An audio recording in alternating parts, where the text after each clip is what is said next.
नमस्कार. जर आपण यूकेला जाण्याचा विचार करत असाल तर एक खूप मोठा आणि महत्त्वाचा बदल आपल्यासाठी येत आहे. पण काळजी करायचं काहीच कारण नाही. या संपूर्ण नवीन प्रणालीबद्दलची माहिती आपण अगदी सोप्या भाषेत समजून घेणार आहोत, जेणेकरून आपला प्रवास एकदम सहज आणि त्रासमुक्त होईल. चला तर मग सुरू करूया. ओके, तर सगळ्यात आधी आणि सगळ्यात महत्त्वाची गोष्ट म्हणजे ही तारीख 25 फेब्रुवारी 2026. ही तारीख आपल्या कॅलेंडरमध्ये मार्क करून ठेवा. कारण या दिवसापासून ना यूके प्रवासाचा चेहरामोहराच बदलणार आहे. जे पासपोर्टवर विजाचे स्टिकर लागायचे ते आता कायमचे बंद होणार आहेत आणि त्यांची जागा घेणार आहे एक पूर्णपणे डिजिटल सिस्टम, म्हणजेच ई-विजा. हो, हा एक खूप मोठा आणि महत्त्वाचा बदल आहे. आज आपण काय काय पाहणार आहोत त्याची ही एक छोटीशी रूपरेषा आहे. यूकेच्या या नवीन डिजिटल अपडेटपासून सुरुवात करून ई-विजा म्हणजे काय हे समजून घेऊ. मग यूके-व्हीआय खातं कसं तयार करायचं ते पाहू, काही महत्त्वाच्या टिप्स आणि शेवटी प्रवासाला निघण्यापूर्वीची फायनल चेकलिस्ट. सगळं काही आपण कव्हर करणार आहोत. चला तर मग आपल्या पहिल्या भागाकडे वळूया. हा बदल नेमका आहे तरी काय आणि तो कोणाकोणाला लागू होणार आहे? सोप्या शब्दात सांगायचे तर जर आपण ब्रिटिश किंवा आयरिश नागरिक नसाल तर यूकेला भेट देणाऱ्या जवळजवळ प्रत्येकावर याचा परिणाम होणार आहे. तर मग हे नियम नक्की कोणाला लागू होतात? अगदी स्पष्ट सांगतो, ब्रिटिश आणि आयरिश नागरिक सोडून यूकेला प्रवास करणाऱ्या प्रत्येकाला या नव्या डिजिटल परवानगीची गरज लागेल. म्हणजे ज्यांना आतापर्यंत व्हिसा लागायचा त्यांना आता ई-विजा मिळेल आणि ज्यांना व्हिसाची गरज नव्हती त्यांना आता इलेक्ट्रॉनिक ट्रॅव्हल ऑथरायझेशन म्हणजे ETA साठी अर्ज करावा लागेल. थोडक्यात आता सगळ्यांसाठी काहीतरी डिजिटल परवानगी आवश्यक आहे. आता पुढचा मुद्दा, हा ई-विजा नक्की आहे तरी काय? याला आपण यूकेमध्ये प्रवेश करण्याची एक नवीन डिजिटल किल्ली समजू शकतो. आणि ही जुन्या स्टिकरवाल्या पद्धतीपेक्षा जास्त चांगली आणि सुरक्षित का आहे तेही आपण पाहूया. तर ई-विजाची सोपी व्याख्या काय? ही एक डिजिटल नोंद आहे जी आपली यूकेमध्ये राहण्याची, काम करण्याची किंवा शिकण्याची परवानगी सिद्ध करते. यात आपल्या प्रवासाचे सगळे नियम आणि अटी स्पष्टपणे लिहिलेले असतात. म्हणजे पूर्वीच्या व्हिसा स्टिकरचं जे काम होतं तेच आता हे करतं, पण हे सगळं आता डिजिटल आणि जास्त सुरक्षित आहे. या डिजिटल प्रणालीचे फायदे काय? सगळ्यात पहिला फायदा म्हणजे अर्ज करण्याची प्रक्रिया खूप सोपी आणि वेगवान झाली आहे. दुसरं, आपली सगळी माहिती आपण कधीही कुठूनही आपल्या ऑनलाईन खात्यातून बघू शकतो किंवा अपडेट करू शकतो. आणि तिसरा, जो सगळ्यात महत्त्वाचा आहे, तो म्हणजे सुरक्षा.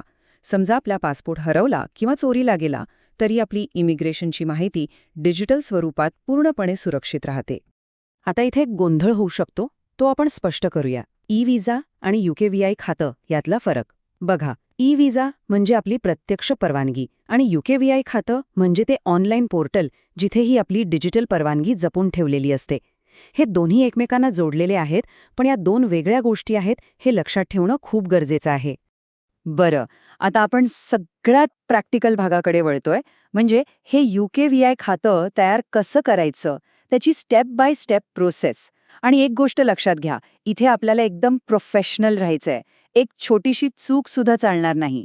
म्हणून प्रत्येक स्टेप अगदी लक्ष देऊन समजून घेऊया, म्हणजे सगळं काही पहिल्याच प्रयत्नात व्यवस्थित होईल. खातं तयार करण्यासाठी सगळ्यात आधी gov.uk/e-visa या सरकारी वेबसाईटवर जायचं. तिथे आपला ईमेल आयडी आणि फोन नंबर टाकून नोंदणी करायची. यानंतर एका ॲपच्या मदतीने आपल्या बायोमेट्रिक पासपोर्टमधली चिप स्कॅन करावी लागेल आणि स्वतःचा एक फोटो काढावा लागेल. आणि हो, एक अत्यंत महत्त्वाची गोष्ट, जर आपण कुटुंबासोबत प्रवास करत असाल तर प्रत्येक व्यक्तीसाठी, अगदी लहान मुलांसाठी सुद्धा स्वतंत्र खातं बनवणं बंधनकारक आहे. ही सगळी प्रक्रिया यशस्वीपणे पूर्ण झाल्यावर आपली डिजिटल इमिग्रेशन स्थिती काहीशी अशी दिसेल. एकदा का आपल्याला ही स्क्रीन दिसली की आपण खात्री बाळगू शकता की आपलं खातं योग्यरित्या आणि अगदी प्रोफेशनल पद्धतीने सेट झालं आहे. चला, आता काही महत्त्वाच्या टिप्स पाहूया. या नवीन प्रणालीमध्ये काही छोट्या छोट्या चुकांमुळे खूप मोठे प्रॉब्लेम्स येऊ शकतात. त्यामुळे आपण अगदी प्रोफेशनल राहून या सामान्य चुका कशा टाळायच्या हे आता जाणून घेऊया. ही एक खूप सामान्य चूक आहे, पण ती टाळणं खूप गरजेचं आहे. लक्षात ठेवा, व्हिसाच्या अर्जासाठी वापरलेले लॉग इन डिटेल्स आणि आपलं यूके-व्हीआय खातं ह्या दोन्ही पूर्णपणे वेगळ्या गोष्टी आहेत. व्हिसा मंजूर झाल्यानंतर आपल्याला स्वतंत्रपणे यूके-व्हीआय खातं तयार करावंच लागतं. ही गोष्ट अजिबात विसरू नका. ओळख व्हेरीफाय करताना पासपोर्टमधली चिप स्कॅन करणं कधीकधी थोडं अवघड जाऊ शकतं. त्यासाठी एक सोपी युक्ती आहे. आपला स्मार्टफोन थेट पासपोर्टच्या कव्हरवर ठेवा आणि जोपर्यंत चिप सापडत नाही तोपर्यंत तो हळूवारपणे फिरवत राहा. थोडा संयम ठेवा, पण ह्या पद्धतीने ते नक्की काम करेल. ही एक प्रोटिप आहे.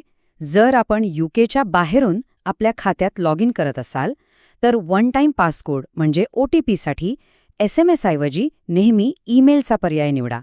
कारण आंतरराष्ट्रीय नेटवर्कमध्ये कधीकधी SMS वेळेवर येत नाहीत, पण ईमेल लगेच येतो. हा एक जास्त भरोशाचा मार्ग आहे.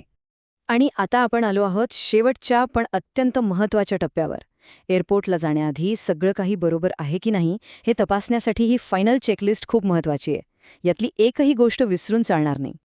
ठीक आहे, आता फ्लाईटच्या आधीची फायनल चेकलिस्ट एक एक करून तपासूया. पहिलं, आपल्या विजावरची सगळी माहिती तपासा. नावाचं स्पेलिंग, जन्मतारीख सगळं काही बरोबर आहे ना? दुसरं, समजा आपला पासपोर्ट नवीन आला असेल तर ती नवीन माहिती UKVI अकाउंटमध्ये अपडेट केली आहे का? हे खूप महत्त्वाचं आहे. तिसरं, आणि हे तर अजिबात विसरू नका, ज्या पासपोर्टवर विजा आहे तोच पासपोर्ट सोबत ठेवा. चुकून दुसरा घेतलात तर एअरपोर्टवर खूप मोठी अडचण येऊ शकते. आणि शेवटचं म्हणजे गरज पडल्यास आपली स्थिती सिद्ध करण्यासाठी एक शेअर कोड तयार ठेवा. तर सारांश काय आहे? ही संपूर्ण प्रणाली अधिक वेगवान, सोपी आणि मुख्य म्हणजे जास्त सुरक्षित बनवण्यासाठीच डिजिटल केली जात आहे. आपण जर योग्य माहिती ठेवली आणि अचूक तयारी केली तर आपला प्रवास नक्कीच सुखकर होईल. तर मग आता UKVI खातं तयार करून आणि ही सगळी चेकलिस्ट व्यवस्थित पूर्ण करून डिजिटल प्रवासाच्या या नवीन भविष्यासाठी आपण नक्कीच तयार आहात. योग्य तयारी आणि प्रोफेशनल दृष्टिकोन ठेवला की हा बदल आपल्या प्रवासाला अधिक सोपा आणि सुरक्षितच बनवेल.